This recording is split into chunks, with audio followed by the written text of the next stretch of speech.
Poussé par son obsession, Trask s'est mis en quête d'une pierre étrange que lui seul avait chargée de pouvoir destructeur et il a confondu un reporter avec l'objet de sa fixation, Superman.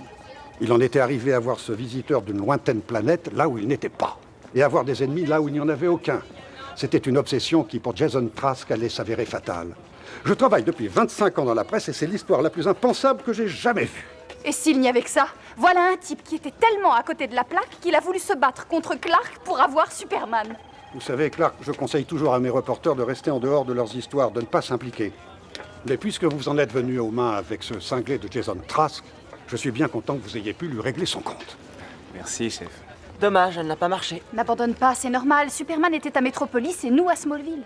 Vous êtes sûr que vous ne voulez pas partager la signature? Je préfère pas, chef. Je me sens trop proche du sujet.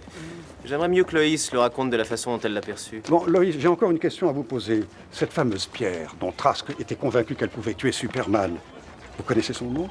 Son nom? Comment ça s'appelle? Personne n'a réussi à le savoir. Même le petit morceau que Ayrig avait envoyé au labo a disparu.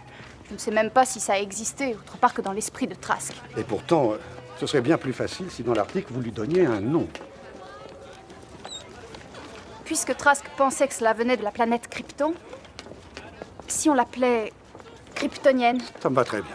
Attendez, c'est un météorite, n'est-ce pas? Alors pourquoi pas kryptonite? Oh bon, très bien. Vous réglez ce dilemme tous les deux. Pourquoi faut-il toujours que vous interveniez dans mes articles? Très bien, bah alors la prochaine fois vous vous battez contre les méchants et moi Très j'écris. bien, Kryptonite. Alors maintenant que tu as cogné le grand frisson à Smallville, comment tu te sens?